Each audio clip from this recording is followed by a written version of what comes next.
This is the most kawaii anime I have ever seen! Okay, Lucky Star began as a yonkoma, a 4-panel manga written by Yoshimizu Kagami in 2003. It follows pretty much just the daily lives of a group of 4 main characters, as well as numerous supporting characters. The anime, released in 2007, 24 episodes in all, does the same thing. And I do want to get the manga at some point, at least a couple volumes, just to check it out and see its differences from the anime. Now, this is a kind of hit-or-miss anime. If you're not into it after the first couple of episodes, I wouldn't watch just the first one. Watch like 2 or 3, because the first one is famous for being half of it is just them talking about food. It gets a little more interesting, but if after the first 2 or 3 you're not into it, you're probably not going to ever be, at least with your current tastes.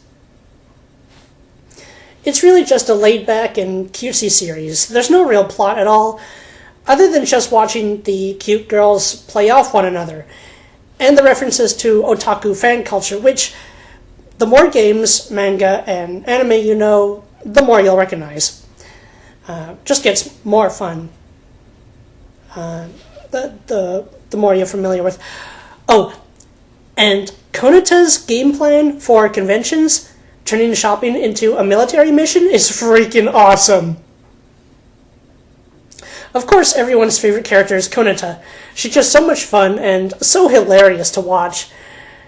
She's one of the cutest, although, in my opinion, the absolute cutest, when she's in full moe mode, is Tsukasa. Either very closely followed or maybe matched by Yutaka Kobayakawa.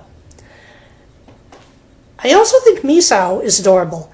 Konata would rank either 3rd or 4th cutest, depending on where you place Misao Kusakabe. Sometimes I wonder if Misao is related to Maron Kusakabe. And why is it that we never see her older brother, who is supposedly Ayano's boyfriend? Come to think of it, none of the girls in the show have boyfriends, which is odd considering they're between 16 and 18 years of age. I think Yutaka is the youngest at 15. And they frequently talk about wanting some romance in their lives. They wonder why it's just not coming to them. The answer is actually obvious. You have to go out and search for a boyfriend, or if you're a boy, girlfriend. They don't just come to you, which we never see them do. But I wouldn't say they have to have had boyfriends, but it would have been interesting to see at least a couple of them interact with a boy or boys for more than just a fleeting message or question.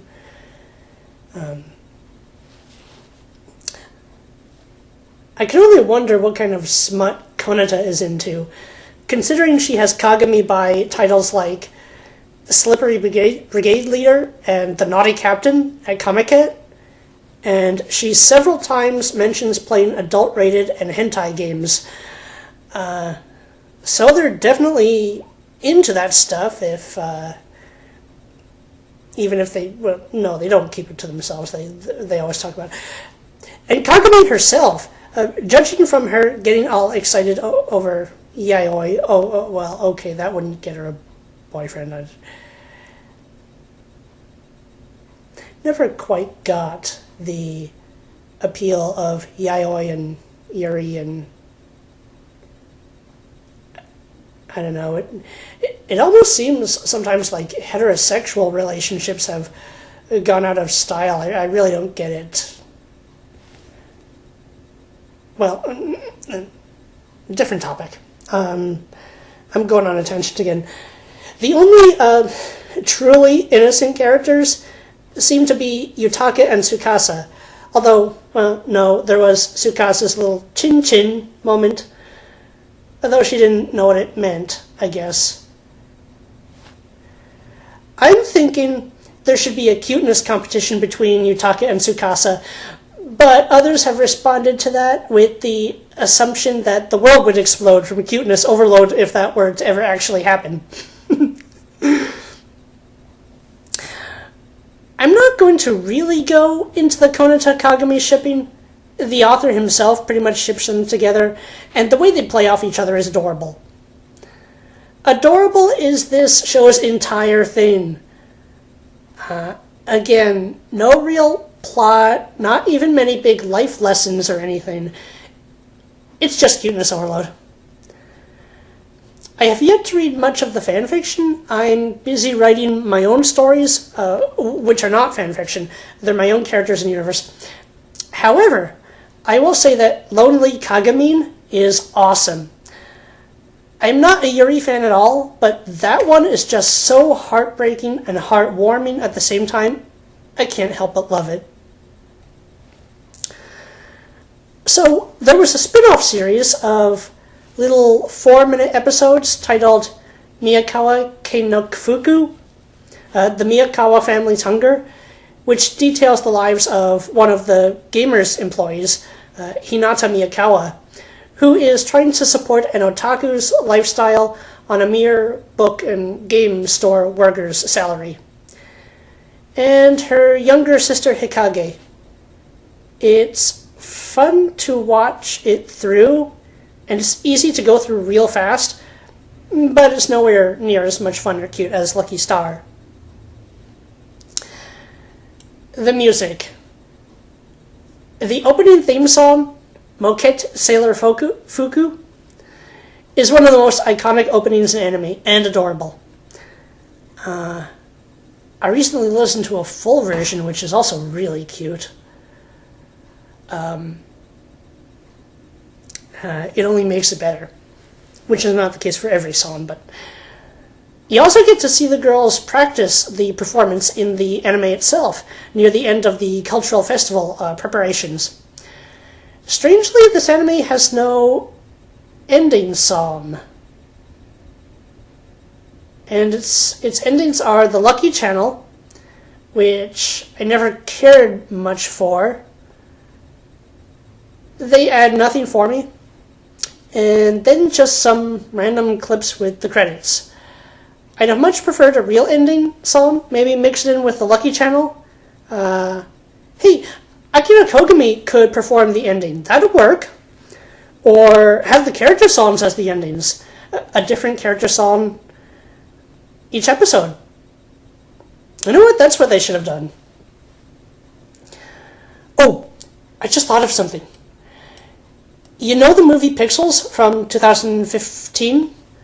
The one that has the 30, 40-year-old guys who are gamers when they were kids as main characters, when they should have totally just gone with kid protagonists? Imagine if Konata had been the main protagonist of that movie. It would have been the most awesome otaku gamer movie ever if they also told a good story with it. Now, I don't think they'd have acquired the permission to use the character, although, I don't know, might have been possible.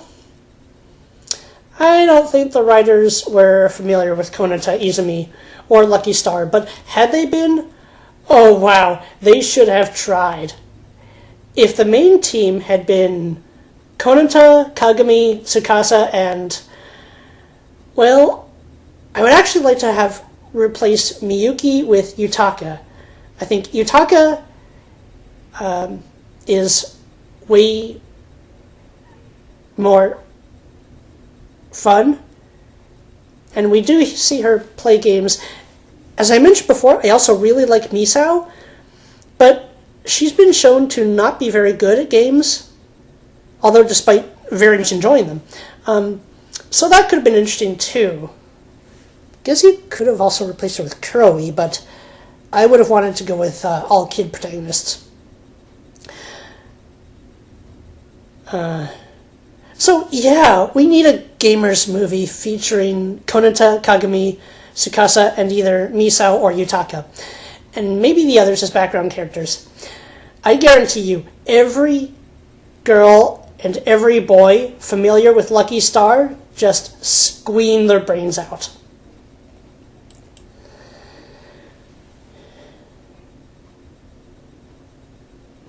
So, about the episodes, there's 24 episodes in all, and it's easy to find an episode labeled number 1 that actually isn't. The one where Kagami and Tsukasa visit Konata's house, and Konata asks Tsukasa about nicknames for her and Kagami. That's really episode 10.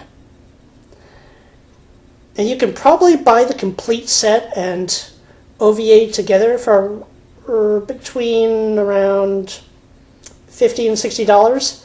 But be careful, because I've seen boxes that look like the complete set, but in fact they say they only have a few episodes upon closer look, so watch out for that.